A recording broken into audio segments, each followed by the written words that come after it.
राजाधिराज योगीराज परब्रह्म सद्गुरु श्री स्वामी समर्थ महाराज यांच्या कृपेने आज जी स्वामी समर्थ महाराजांची कथा आहे, जे स्वामी समर्थ महाराज माझ्याकडून रचून घेते ते मी तुमच्या पुढे थोडक्यात सांगण्याचा प्रयत्न करतो।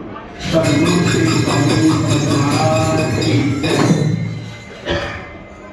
श्री स्वामी समर्थ ब्रह्मांड नायक श्री स्वामी समर्थ महाराज यांच्या लीला आनंद आहे। स्वामी महाराज अक्कलकोटला जरी होते पण त्यांचं लक्ष प्रत्येक भक्तावर होतं। असाच एक स्वामींचा भक्त होता, गरीब ब्राह्मण होता, अहमदनगर मध्ये राहत होता। दोघं नवरा बायको सुखाने संसार चाललेला होता आणि त्यांना एक मुलगी होती। मुलीसाठी ते कायम स्थळ बघत होते पण योगच मुलीचा कधी जमत नव्हते। कधीतरी चांगलं स्थळ यायचं आणि काहीतरी त्याच्यामध्ये वेगळं यायचं, ते स्थळ तुटून जायचं। कायम नवरा बायको विचार करत बसायचे, आपल्या मुलीचं वय वाढतंय, पुढे आपल्या मुलीचं कसं होणार? वय वाढलं तर योग्य स्थळ भेटेल का? तिला चांगला वर मिळेल का? हा विचार दोघांच्या मनात येत होता। असे प्रत्येक ठिकाणी फिरत होते, प्रत्येक ठिकाणी ते मुलीसाठी स्थळासाठी शोधायला जात होते पण योग्य स्थळ त्यांना भेटत होते। असे ते एका मंदिरामध्ये जाऊन बसलेले होते, विचार करत बसलेले होते, भगवंताने कोणता तरी मार्ग काढावा, आमच्या मुलीसाठी योग्य असं स्थळ मिळावं असं त्यांच्या मनामध्ये विचार येत होता। दोघांचे चेहरे उतरलेले होते। गावात गेल्यावर प्रत्येक जण विचारायचा, अहो काय झालं? मुलीचं वय वाढत चाललं, कधी पाहणार मुलीला स्थळ? लोकांचे बोलणे ऐकून ऐकून दोघं जण वैतागून गेले होते। आता होणार कसं? आपल्या मुलीला स्थळ भेटणार कसं? या विचारात दोघं जण रडत बसायचे, रात्रभर झोपायचे नाही। एकच विचार मनामध्ये यायचा की आपल्या मुलीला स्थळ कधी भेटणार? रात्रीची वेळ ब्राह्मण 12 वाजेच्या सुमारास उठून बसला आणि विचार करू लागला, हे भगवंता, माझ्या मुलीला जर योग्य स्थळ मिळालं तर मी अन्नदान करेन असा मनामध्ये विचार करू लागला आणि झोपी गेला। झोपल्यावर त्याला एक स्वप्न पडलं। स्वप्नामध्ये एक संन्यासी येत आहे आणि त्या ब्राह्मणाला सांगताय, आम्हाला लालच देतो का तू कबूल करशील तेव्हा आम्ही तुझ्या मुलीला स्थळ देणार। अरे आम्हाला काय असं समजत होता?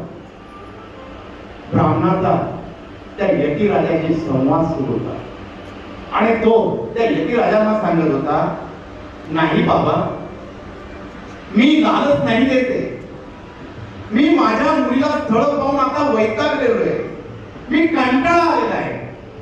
गावातील लोक सुद्धा आता बोलताय, काय करावं सुचत नाहीये, म्हणून मी भगवंताला हा नवस कबूल करतोय। मग अरे बसला काय? जेव्हा जमत तेव्हा मुलीचं लग्न जमत, अक्कलकोटला जा, तिथं आम्ही बसलेलो आहोत, आमचं दर्शन घे आणि तिथं अन्नदान कर। ब्राह्मणाला सकाळी जाग आली आणि स्वप्नाचा वृत्तांत त्याला आठवू लागला। त्याने सर्व वृत्तांत आपल्या पत्नीला सांगितला। माझ्या स्वप्नामध्ये एक यतिराज आले, त्यांनी अक्कलकोट असं गाव सांगितलं आणि तिथं आम्ही प्रगट झालेलो आहे असं ते बोलत होते। दोघांना कोण यतिराज, काय अक्कलकोट हे काहीच माहित नव्हतं। दुपारची वेळ होती आणि एक संन्यासी दारापुढे भिक्षा मागायला आला आणि त्याने आवाज दिला, ओम भवती भिक्षांदे असा आवाज कानावर रुंजला। ब्राह्मणाची पत्नी तडकन जागी झाली आणि दारापुढे आली। यती राजांना नमस्कार केला। यतिराज थांबा, घरामध्ये गेली धान्य आणलं आणि ते यती राजाच्या झोळीमध्ये टाकलं आणि यती राजांना विचारलं, यतिराज, आम्हाला रात्री स्वप्न पडलं, या स्वप्नाचा उलगडा आपण सांगू शकाल का? आणि तो संन्यासी हसू लागला, अरे स्वप्न पडलं, दृष्टांत भगवंताने दिलेले, मग थांबलाच काय? जा अक्कलकोटला, दत्त महाराजांच्या महाराजांचे तिसरे अवतार स्वामी समर्थ महाराज अक्कलकोटला प्रगट झालेले, त्यांचं दर्शन घ्या, सर्व समस्यांचं निवारण तुमचं अक्कलकोटला होईल, असं तो संन्यासी यतिराज बोलू लागले. ब्राह्मण पत्नी नमस्कार केला. यतिराज तिथून निघून गेले. ब्राह्मणाला सर्व वृत्तांत आपली पत्नी सांगू लागली की एक यतिराज आले, त्यांनी सांगितलं अक्कलकोटला स्वामी समर्थ म्हणून दत्त महाराजांचे तिसरे अवतार प्रगट झालेले, आपण त्याच्या दर्शनाला जाऊया. ब्राह्मणाला आनंद झाला. स्वप्नाचा उलगडा निघालेला होता. दोघ जण अक्कलकोटच्या दिशेने निघाले आणि स्वामी महाराज त्या दिवशी औदुंबराच्या छायेमध्ये बसलेले होते. गुरुवारचा दिवस होता. हा ब्राह्मण आणि त्याची पत्नी स्वामी समोर येत आहे. स्वामींचं रूप पाहून भारावून जात आहे. डोळ्यामध्ये एक एक अश्रू निर्माण होतोय. त्या आनंदाचे अश्रू जो स्वप्नामध्ये दृष्टांत दिला तो यतिराज माझ्या समोर बसलेला आहे. ब्राह्मणाला सर्व आठवू लागलं. ब्राह्मण त्या यतिराजांपुढे स्वामी समर्थांपुढे गेले. स्वामींना हात जोडले. महाराज, आपणच माझ्या स्वप्नात आला. आणि स्वामी महाराज जोर जोरात हसू लागले. अरे, आम्हाला लालच देतो, तुझं अन्नदान दिलं, आम्ही तुझ्या मुलीला स्थळ पाहणार नाही. स्वामी, मी तपस केला. गावातील लोक बोलू लागले, गावात फिरणं मुश्किल झालं, लोकांना तोंड देऊन आता वैतागलेलोय, म्हणून मी स्वामी असं बोललो. अरे, मग आम्हाला जेवू घाल. तुझी बायको उत्तम स्वयंपाक करते, तिच्या हातचा घास आम्हाला मिळेल, असं स्वामी महाराज बोलू लागले. ब्राह्मणाला आनंद झाला. अन्नदान मी कबूल केलं आणि आज मला त्या यतिराजांनी, ज्या स्वामी समर्थ महाराजांनी साक्षात माझ्या त्यांच्या समोर मला भरवून घेतलेला, हा मला स्वप्नातला दिलेला दृष्टांत. त्या ब्राह्मणाने तिथे एक खोली घेतली आणि स्वामींच्या नैवेद्याची तयारी केली. आणि स्वामींना विचारलं गेलं, स्वामी महाराज, नैवेद्यासाठी काय बनवू? स्वामी सांगू लागले, अरे, आम्हाला आमटी बनव, आम्हाला आमटी फार आवडते, आमटी भात खाऊ, थोडे भजन कर आणि पोळी बनव. आणि महाराज हसत हसत निघून गेले. ब्राह्मणाने सांगितलं, पत्नीला, अगं स्वामी खूप साधं जेवण सांगत आहे, पण आपण स्वामींना पुरणाची पोळी करूया, स्वामींना गोड जेवण करूया. म्हणून दोघ जण स्वयंपाकाच्या तयारीला लागले. 50 जणांचा स्वयंपाक तयार करू लागले. स्वामींसाठी एक ताट बनवलं, दोघांसाठी एक ताट बनवलं आणि स्वामींना बोलवण्यासाठी ते औदुंबराच्या छायेत आले. पण आज स्वामी महाराज औदुंबराच्या छायेत नव्हते. ते सुराजवाड्यामध्ये आंब्याच्या बागेमध्ये बसलेले होते. तिथं स्वामी महाराज आहे असं त्या ब्राह्मणाला कळालं आणि आंब्याच्या बागात गेल्यावर स्वामी महाराज समोर बसलेले होते. तो स्वामींना विचारू लागला, स्वामी महाराज, स्वयंपाक झालेला आहे, आपण जेवणासाठी चलावं. स्वामी महाराज बोलू लागले, आधी ब्राह्मणांना जेवण दे, नंतर आम्ही जेवण करू. महाराजांचं बोलणं ऐकलं आणि ब्राह्मण परत घरी आला. आजूबाजूच्या सगळ्या ब्राह्मणांना जेवणाला बोलवलं. भरपूर ब्राह्मण तिथे जेवू लागले. स्वयंपाक 50 जणांचा केलेला होता, पण 100च्या वर लोक जेवू लागले. स्वयंपाक जसाच्या तसा होता. सर्वांचे जेवण झाले. स्वामींचं ताट बाजूला ठेवलं, स्वतःचं ताट, पत्नीचं ताट बाजूला वाढून ठेवलं आणि उरलेला प्रसाद गोरगरिबांना वाटून दिला. आता स्वामी येतील, स्वामींना बोलावू आपण. आणि तेवढ्या 2 ब्राह्मण तिथे येत आहे आणि त्या ब्राह्मणाला सांगताय, आम्हाला खूप भूक लागलेली, आम्हाला जेवायला दे. त्या ब्राह्मणाकडे विचार पडला, 2 ताट आपले, एक ताट स्वामींचं आहे, मग आपले ताट ह्या दोघांना देऊ. म्हणून जे स्वतःसाठी ताट वाढलं होतं ते त्या 2 ब्राह्मणांना दिलं. त्यांनी पूर्ण ताट हे बंद केलं आणि अजून जेवणाची मागणी करू लागले. आता ब्राह्मणापुढे अजून पेच पडला. आता स्वामींसाठी ताट वाढलेलं आहे, मग देऊ कसं? पण परत स्वामींचं स्मरण केलं आणि जो स्वामींचा नैवेद्य होता त्या ब्राह्मणांना वाढवून दिला. ताट तिघही कमी झाले. मनामध्ये विचार येऊ लागला, स्वामींपुढे जावं कसं? स्वामींना जेवायला बोलवलं आणि स्वामी महाराज थोड्याच वेळात तिथे उभे राहत आहे. अरे झाला का स्वयंपाक? अगं माई, फार सुंदर स्वयंपाक. स्वामी महाराज त्या स्वयंपाकाची चव त्या दोघांना सांगू लागले आणि पोटावून हात फिरू लागले. सुंदर स्वयंपाक केला, आमचं पोट भरलं. आणि स्वामी महाराज तिथे ढेकून देऊ लागले. ब्राह्मणाची पत्नी आणि ब्राह्मण डोळ्यातून आसून घेऊन त्या स्वामींकडे बघू लागले. स्वामी, क्षमा असावी स्वामी, तुमच्यासाठी नैवेद्य केला पण तो सर्वांना वाटून दिला. स्वामी काहीच उरलं नाही. अरे कोण म्हणत? अरे जे लोक आले होते, ज्या गोरगरिबांना दिलं, जे 2 ब्राह्मण आलो त्यांच्या रूपात आम्ही तुझ्याकडे आलेलो होतो. तुझं मत आम्ही पाहत होतो, तुझा भाव आम्ही पाहत होतो. त्या भावामध्ये परिपूर्ण तू करला. आणि स्वामी महाराज दोघांकडे बघताय. अरे तू किती दिवस माती चिवडत बसणार? निष्काम सेवा कर, आमच्या सेवेला मेवा मिळेल, तुझ्या सर्व इच्छा पूर्ण होते. कुठे तुझी मुलगी? ती मुलगी स्वामींपुढे आली. स्वामींपुढे नमस्कार करू लागली. स्वामींनी तिला जवळ घेतलं. अगं बाळा, तुझ्यासाठी आम्ही वर आधीच पाहून ठेवलाय.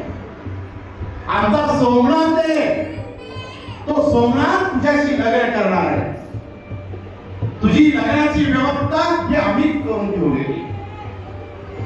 तुझ्या बापाला माहित नाही, तो विसरून गेला. आम्हाला लालच देतो अन्नदानाची, म्हणून आम्हाला त्याच्या स्वप्नामध्ये यावं लागलं. आणि जो दारापुढे येतील आले ते आम्हीच होतो. स्वप्नाचा उलगडा आम्हीच सांगत होतो. स्वामी महाराज बोलत होते. आणि तेवढ्या एका खेड्यावरून मंगळवेढा गावावरून एक म्हातारा माणूस आपल्या मुलाला घेऊन स्वामी पुढे आणि स्वामी पुढे हात जोडत आहे.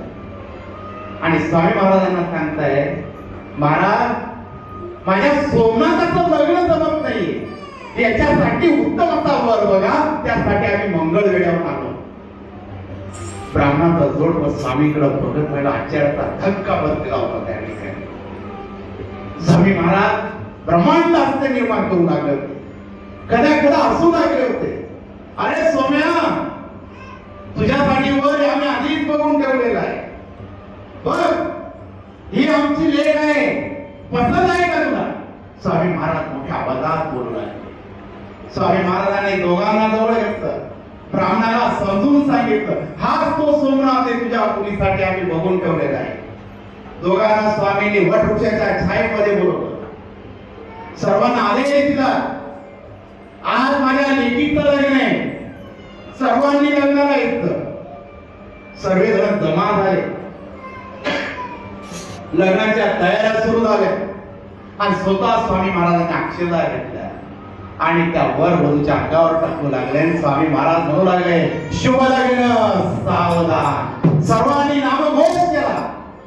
सर्वांनी स्वामी नामाचा जय जयकार केला. ब्राह्मणाला आनंद झालेला होता.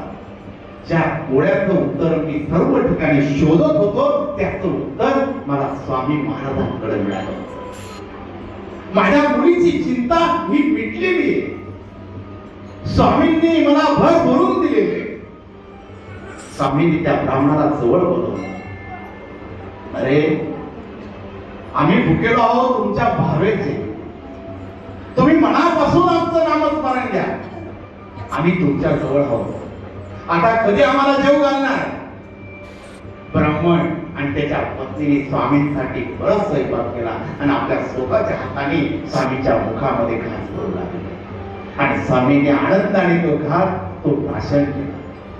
दोघं ब्राह्मण आणि त्याच्या पत्नीला आशीर्वाद दिला. सुखाने संसार करा. योग्य वेळेस आमचं नामस्मरण घ्या. जेव्हा आम्हाला बोलवाल तेव्हा आम्ही येऊ. तुमचं नामस्मरण, तुमच्या मुखामध्ये आमचं नामस्मरण हे सतत असू द्या. जोही भक्त आमचं नामस्मरण घेईल त्याचा प्रपंच आम्ही चालू. जोही भक्त दुखावलेला असत, अनेक संकटात असत, त्याने आमचं नामस्मरण घ्यावं. आम्ही त्याच्या जवळ असतो. प्रत्येक भक्तासाठी आम्ही अवतार घेतलेला आहोत. या अक्कलकोटमध्ये आम्ही प्रगट झालेलो आहोत. भक्तांच्या पाठीशी आम्ही सदैव उभं आहोत. भिवू नकोस, मी तुझ्या पाठीशी. श्री स्वामी. हा स्वामींचा आशीर्वाद. स्वामी महाराज कोणत्याही भक्ताचं अडलेलं काम ही सतत करत असतात. आपल्याला कधी कधी वाटतं आपल्या आयुष्यात आपण भगवंताचं नामस्मरण घेतो, मग आपली कामं का होत नाही?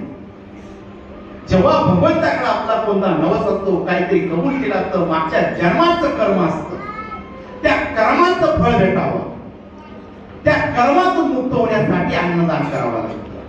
आणि जोही भक्त अन्नदान करतो, स्वामी महाराज त्याच्या इच्छा पूर्ण करत असतात. आणि अन्नदान का करावं?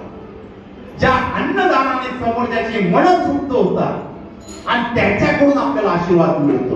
म्हणून आपल्या संकटाच्या वाटा या कमी होत जातात आणि त्यावेळेस स्वामी महाराज हे आपल्या पाठीशी उभे राहतात. अशी स्वामी महाराजांची सेवा अखंड चालू असणार. आज स्वामी महाराज यांच्या कृपेने आम्ही सर्व स्वामी भक्त प्रत्येकाच्या दारात आज भिक्षा मागत होते. भिक्षा मागण्याचं एकच कारण होतं की स्वामी महाराजांच्या ज्या पादुका आहेत त्या इथं विराजमान होणार आहे. आणि स्वामी महाराज हे सतत सांगायचे, अक्कलकोटला तुम्हाला मठ बांधायचं आहे, माझ्या पादुका स्थापन करायच्या आहे, पहिले भिक्षा माग आणि ती भीक मागितल्याशिवाय मला मठ स्थापन करू नको. म्हणून आज सर्वांपुढे आज भिक्षा मागावी लागली होती. कारण की स्वामी महाराजांचं जे प्रति अक्कलकोट आपल्याला